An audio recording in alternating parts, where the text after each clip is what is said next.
This is Chapter 4, Job Design and Job Analysis. In this chapter, we'll talk about job design, motivational approaches, trade-offs between efficiency and motivation, importance of job descriptions and specifications, the advantages of different sources for job analysis, how organizational demands influence job design, how environmental challenges influence job design, and we'll explain the importance of job design and job analysis for legal compliance. In this chapter, we're moving from HR challenges into primary HR activities, workforce design and workforce planning specifically. In designing jobs, we think about what are the job tasks and responsibilities employees are expected to perform. You think of any organization and all the tasks that the organization needs to have accomplished. How do they decide which of those tasks should be bundled together into a job that an employee will perform? When designing a job, we think about which tasks are important, how simple and complex are those tasks, how many tasks can one employee perform, and how much flexibility do they have. Job analysis is the process of systematically identifying tasks, duties, and responsibilities expected to be performed in a job, as well as the competencies you'll need to be successful.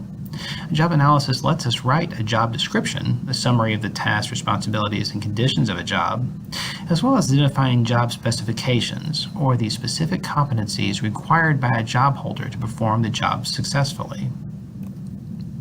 We can think of a company as having several goals which lead them to come up with different jobs or design different jobs. And then once they have those jobs in mind, they can do a job analysis to identify the specific tasks being done and the competencies needed to do those tasks. And from the competencies, they can write a job description or job specification.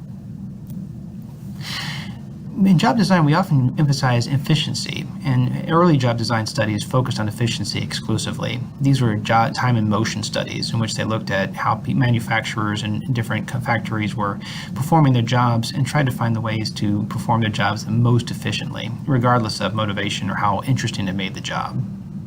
In that kind of approach, we focus on breaking jobs down into core elements, as well as making jobs as repetitious as possible. Because if you do the same thing all day, you'll do it very quickly and be very skillful at it. Also, this approach emphasizes job simplification, making jobs as easy as possible.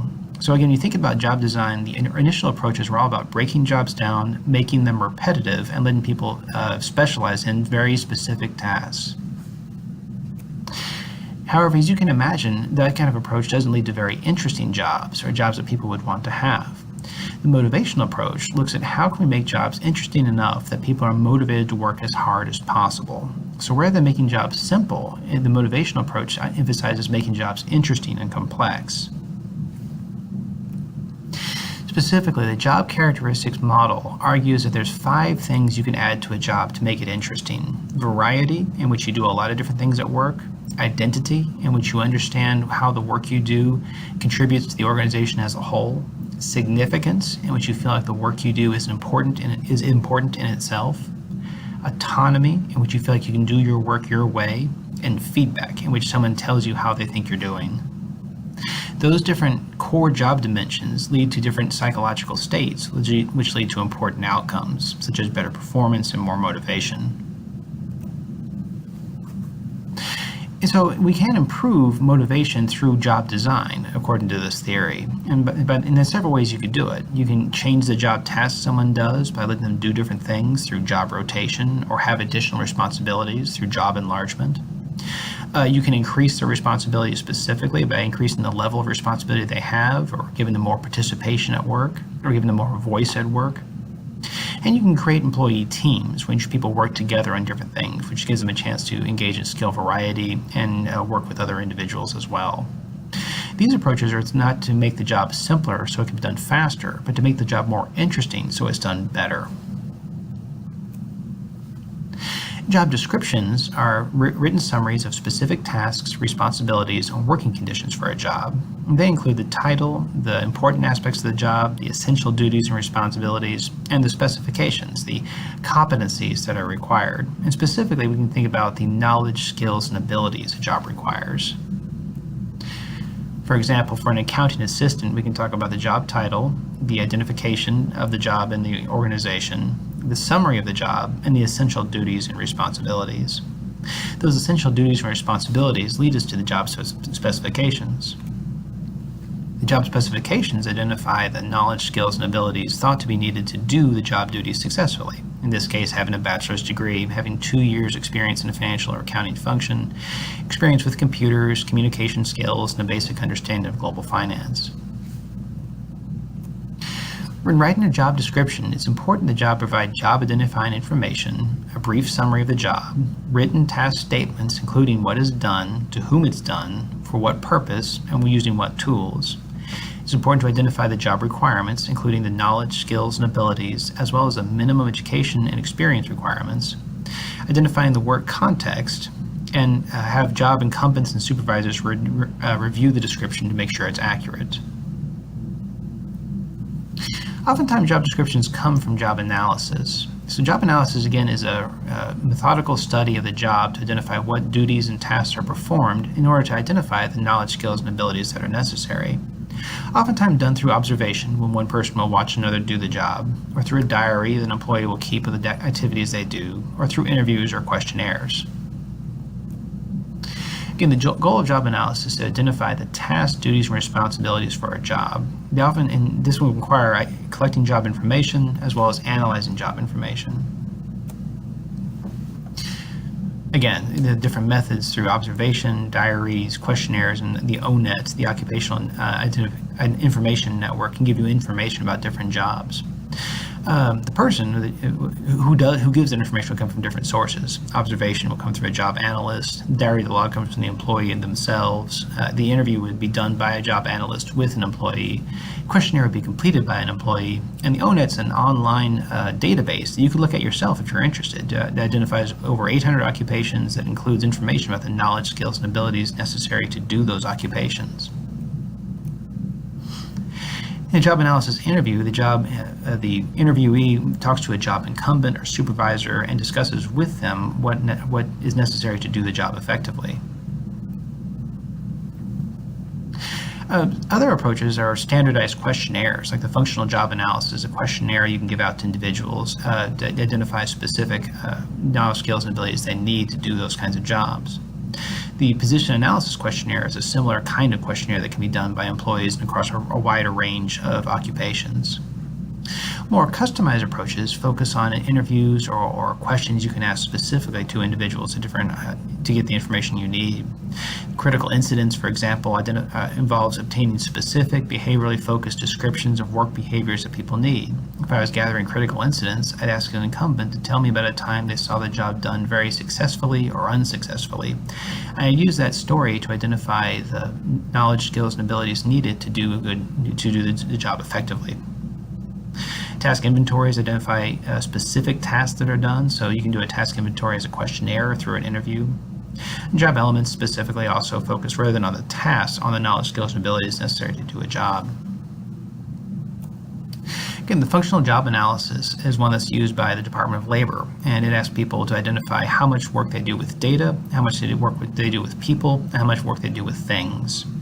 So think about a job you'd want, and is it a job in which you do a lot with data, in which you're actually you're bringing information together, or you're not, and you're actually incorporating data from different sources into one outcome, or is it where you're just copying data from one source to another, or comparing data from one source to another? You're not really synthesizing; you're just kind of looking at numbers. In terms of people, are you mentoring people where you're working with people one-on-one very intently, or is it more just you're answering questions from people or maybe taking instructions from people? You're not working with people that intensely. For things, are you manually controlling very precise work with different machinery, or are you maybe just taking very tending to machinery, or maybe handling things without a lot of experience with them? You can think about a job in which you do a lot with data, a lot with people, a lot with things, or jobs where you do very little with data, very little with people, very little with things. The FJA helps you identify differences between jobs in terms of how much they work with data, people, and things. The position analysis questionnaire similarly asks information about the job in terms of where you get your information from, what mental processes are necessary to do the job, what kind of output is required, how much do you work with other people, what kind of context do you do the work, and what are other important characteristics of the job. Again, all of this is part of the workforce design and workforce planning part of the HR. In practice, we can think about how organizational demands such as strategy, company characteristics, culture, and employee concerns lead to how we design the job in terms of what kind of approaches are adapted. If the company the strategy would determine what kind of tasks need to be done. Company characteristics could determine if it's a very formal organization, we may have very formal rules. If it's very informal, we may have maybe a lot of floating between different occupations and not very strict divisions between jobs. The kind of culture would structure the kind of the design decisions, whether they be established and accepted by employees or not. And employee concerns, if the employees were concerned about the fairness of job distribution and the need for flexible work arrangements, may also affect the kinds of jobs and how the jobs are designed. Likewise, the labor force influences the kind of skills that are available from the people we hire to do different tasks. The technology available affects how people can do their tasks. Can they work from home? Do they need to be in the office? Globalization affects cross-cultural issues that may be relevant in terms of how we design jobs. And likewise, ethical and social responsibilities affect the kinds of tasks we feel like we can require from employees. On top of all of that, the regulations we talked about in Chapter 3 affect the safety concerns of the jobs that we design. So again, think about the strategy, the need for how corporate strategy affects the kinds of the jobs that we design and the employees' acceptance of those design decisions. Again, the jobs should be designed to be congruent with the corporate strategy. And whatever market the corporation is trying to enter, whatever the focus of the corporation is, should affect the kinds of jobs that are being designed. Likewise, the company's characteristics will influence the fairness of job duties and the need for flexible work arrangements. The culture of the organization will affect the design approach, as well as the breadth of task duties and responsibilities. It's a very formal organization. People may be very territorial about their specific duties. If it's very informal, people may contribute across different job occupations and accept that more than not. Likewise, employee concerns. Employees are very concerned about having time for home and need flexibility. Then the kinds of jobs, the way we design jobs may be influenced by the concerns we know the employees are going to have, the flexibility we need to give those employees. We should also think about the labor force, and if we design a job in which we can't hire anyone for it, we won't be able to fill that job. So we need to think about the skills that are available in the labor force we're hiring from. Technology, what does technology enable? Can a job be done successfully from a remote location, or does it need to be done in the office? Can we design a job in such a way that can be done remotely? Are there cross-cultural issues we need to consider? Would part of the job involve interacting with people from other cultures? And if so, are there certain knowledge, skills, and abilities those individuals would need to have? And also the kinds of tasks we require. Are we being ethical and socially responsible in the kinds of tasks and the response people have to the kinds of jobs that we design? There's increasingly a focus on preventing job stress through job design. Is there a way to make sure the jobs are designed to be in line with workers' capabilities and resources?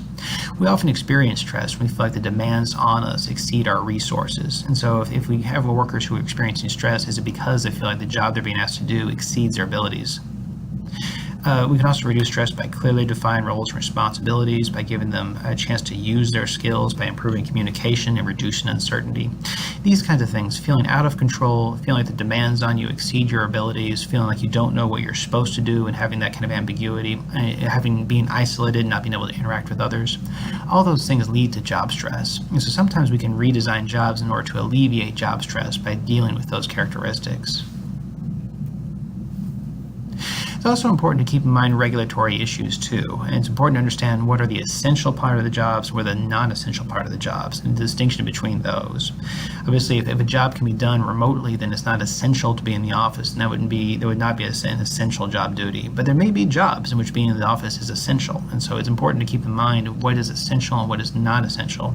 Particularly, employees ask for accommodations for different duties. If the company can consider a duty to be non-essential or can be done, it can be accommodated. That's an important distinction to keep in mind. Likewise, we need to consider employee safety when designing jobs, make sure that employees aren't exposed to toxic environments or not exposed, and whatever regulations are that keep employees safe, that we abide by those regulations. There's other standardized and custom ways to approach job analysis. Again, the standardized approaches are the questionnaires we talked about, the functional job analysis and position analysis questionnaire. And again, we talked about the Department of Labor's version of the FJA.